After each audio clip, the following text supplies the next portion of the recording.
Okwanjula n'embaga kukutuusibwako City Bridals ku Kamukamu Plaza ne Hillwater Purity Nothing Less.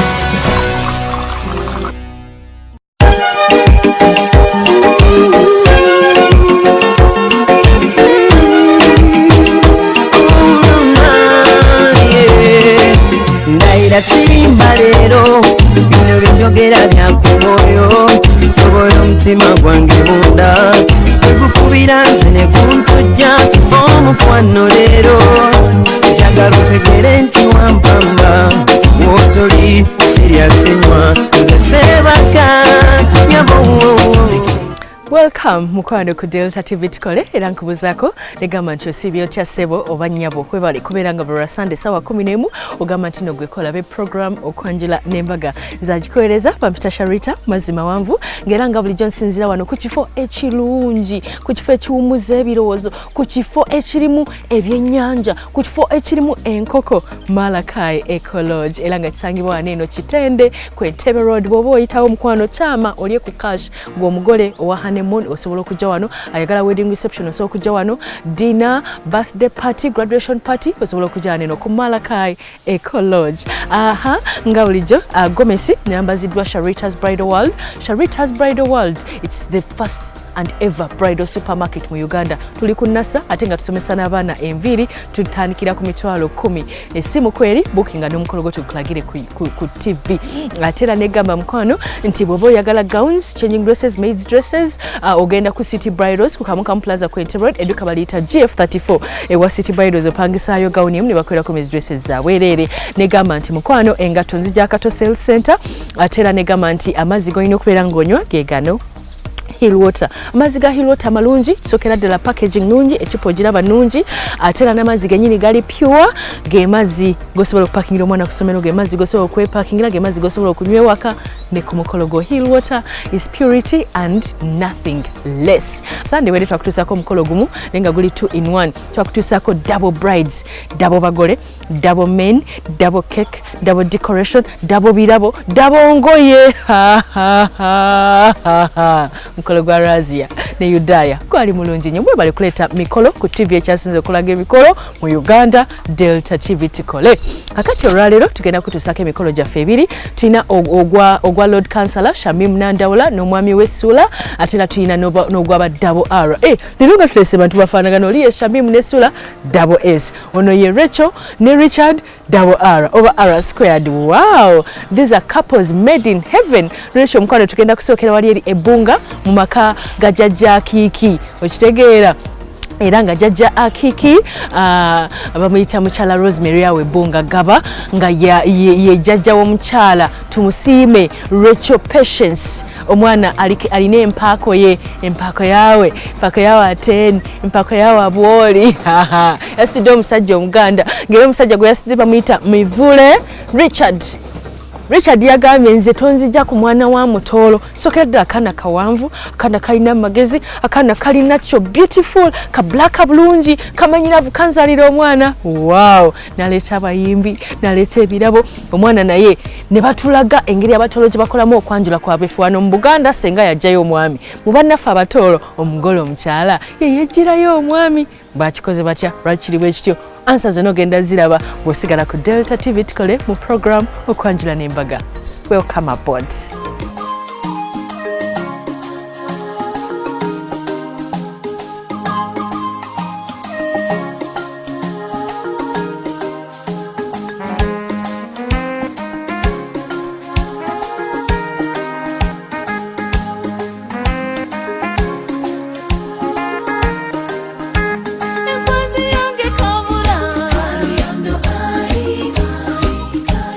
Kwaniriza nnyo mukwano ku Delta TV tukole era nga tuzze wano eno Gaba okulaba omukolo ogw'okwanjula wakati w'omukyala omutooro n'omwami Omuganda era nga amaka malungi ddala nga tuzze tutandikidde mu nnyumba ne tulaba engoye ennungi ennyo n'engatto omugole omukyala byagenda okwambala.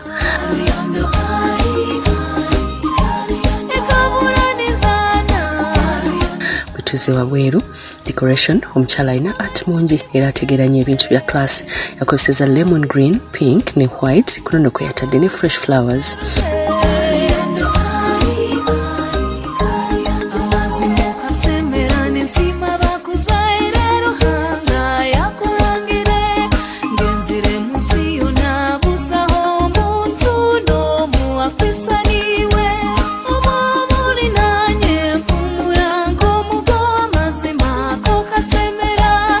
Gazebo yabadde makati era nga yakolebwako bulungi ddala ngataddeko ne bukapeti ne bupiro omukyala aleke ate kulumwa maviivi ng'afukamidde okujja okubuuza ku mwami we.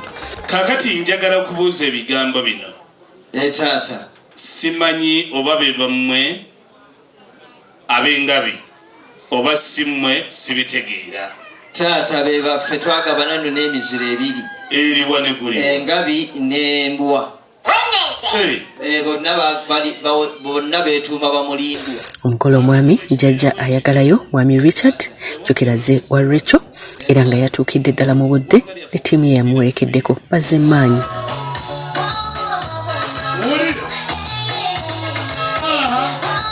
Era nga taata okulaga nti abakkiriza kwe kusindika abaana okubagema.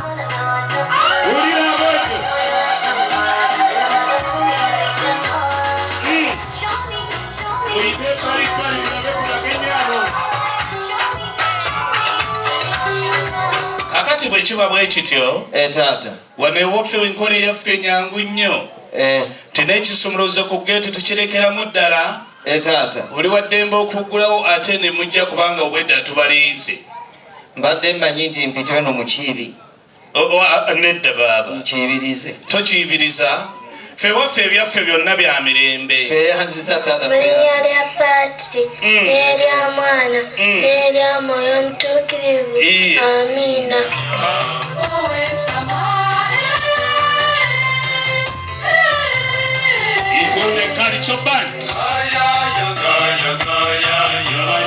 Abagenyi mwe bali kwija.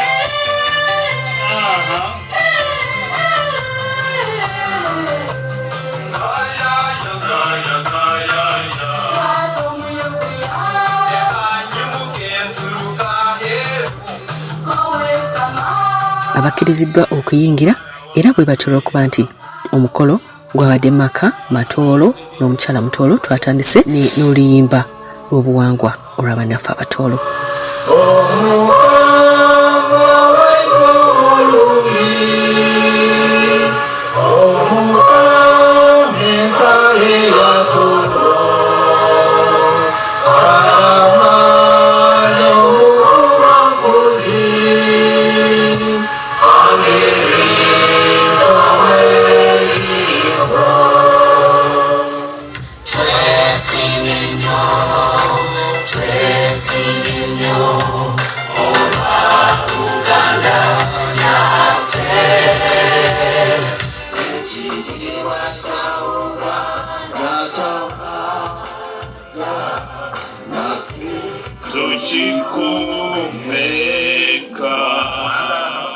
Mukama omulungi w'embabazi twajja mu maaso gaawe kandi kiikire okwijaga butosa mu maaso gaawe twajja kusiima abo ekisembo Abaddewo n'okusaba okw'enjawulo kandi twebembere mu mikolo yonna kandi tusobole okuyikiriza byonna tusobole okucwacwana amaanyi g'obunyazi gwa sitaani gonna omwibala lyesiitwe nerya Mwana nerya Mwoyo omuyikiriire.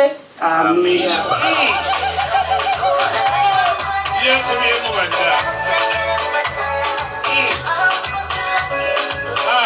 abasawo bakomyewo ne batwa ripooti.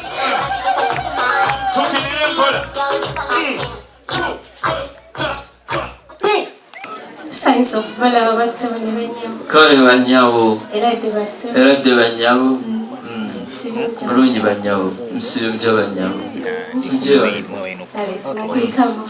tuzze twebuga tusanze buzibu Era dde banyawo. Sibyo banyawo. Akoba omanyi abakyala tebaagala kubabuuza nnyo bagenda kulongoosa. baleza amaanyi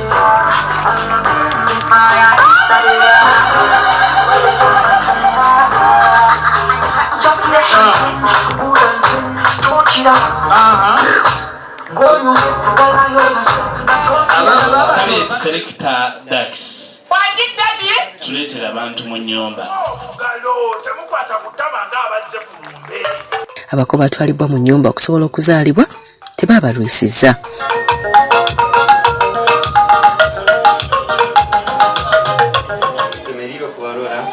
taata kale bataata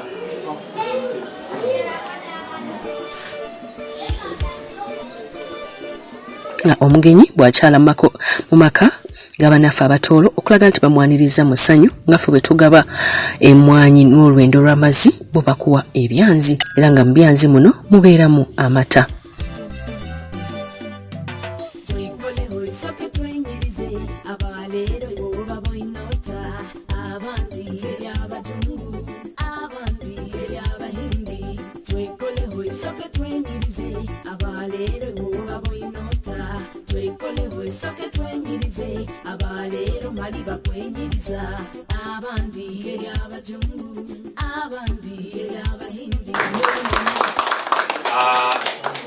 Bwetutyo bwe tulina okutambuza embeera eyo nga bwe omwana bwajja mu nnyumba alina okufuna olwendo lw'amazzi. Naffe tetukaba lwendo lw'amazzi kubanga tuli balunzi. Abalunzi bwetutyo bwe tukola bwetutyo nti omuntu wajja mu makaago ate n'okumuwa ekirala kyonna kyekisooka. Ensonga lwaki tusoose okubaleetawo. Abaana baitu bano obwire obutatangatangire ennaku ebintu ebikolo bingi byona bakabireta kandi nitekereza ebike ebayiraganiize okujjala bikolo kyonna ebintu babirese. Ensonga ebadde bweti bwoba togitegedde nti ebintu byonna bye mwakkiriziganya byonna ebisinga mwabireeta byonna okuggyako waliwo ebyasigalayo ebyemuzze nabyo ebyo tunafuna oluvannyuma naye ebisinga byonna babifuna tewali kyebabanja. Katato oyo bwayogera siina kyenziramu. Kyovudde olaba kize bwayogera byonna biba bikoze eki? Kati ekiddako kiri kimu nti tugenda kuddayo tweyongere mu maaso n'omukolo nga bwe gutambula. Olwekyo taata kkiriza nkutegeeze nti tulina ensonga nga ya nnono ya buwangwa ate nga ya ddiini. Nakusaba kuwayira ne mwana munnaffe Patience Rachel Tusiime Atye.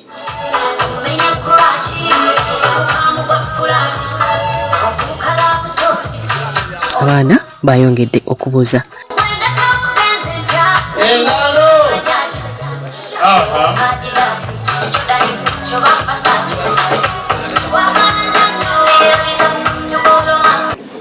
Ono nga yeetisse enku.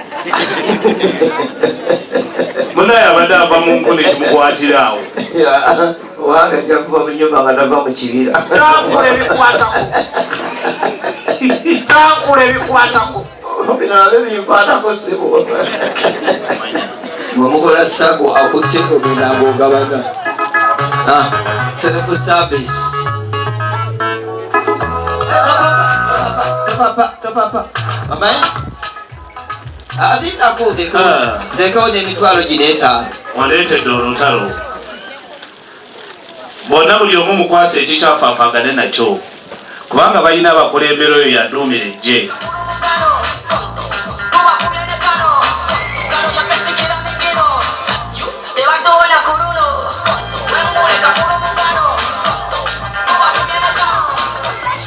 Abaana bange bakubire mu ngalo.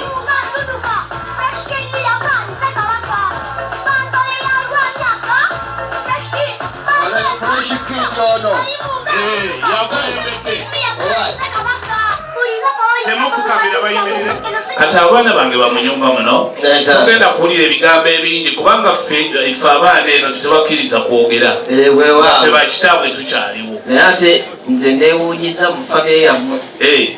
Mbadde nnindayo omuntu omu. Ani? Kale akola ku byekika ebintu tube bityo. Ffe tetulina ebyo. Kubanga twasenga mu Katonda Yesu. Mbawala. Ovaawa.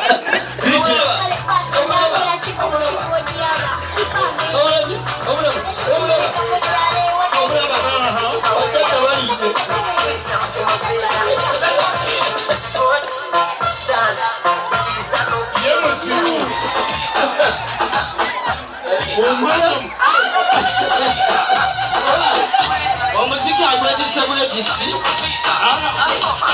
Olulimi alina sitayiro yalwo.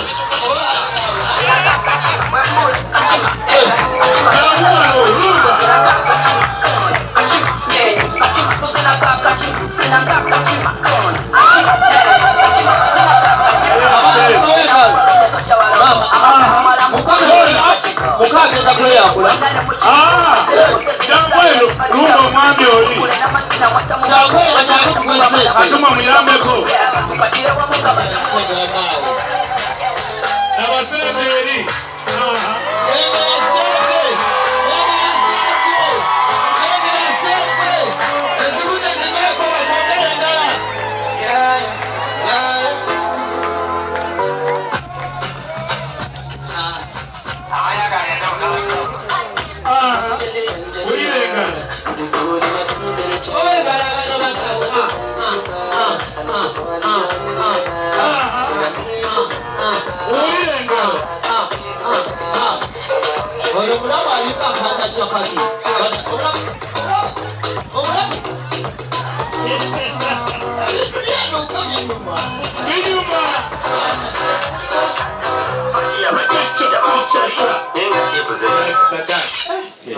kakati nze obutafaanagana nabafumbi ba mmere omanyi omufumbi w'emmere agenda naga nti serefu service ate nakuwa akako kakatono ndiwama serefu service nonawo kyoyagala twala kiramba okusinziirayagala okusinziira woogwa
akati taata bulijjo nze emyaka gyange omukyala ne bwomuwa buli kimu kyonna ewaka n'okigula n'otamuwa kusendeeza ku kameeza tamatira abaana bo buli mujje kusendeeza ku kameeza mukuwa abaana b'omuwala kakati yona bwe mukoze mutuswagala kati mu mbeera eyo abaana bange mumanye nti nva mukola ababakule basoke buli omu musoke muwe 15 muwe engalo akwateko mu ngalo kakati Christmas kuluna anoonya laavu ebintu byoli munga bikaddeyo umwanina waaka serekita olinda ki kwata muno omukono mugenda babiri wulira engalo abantu bange njagala ngalo wulira engalo ate abaana muwala waddeyo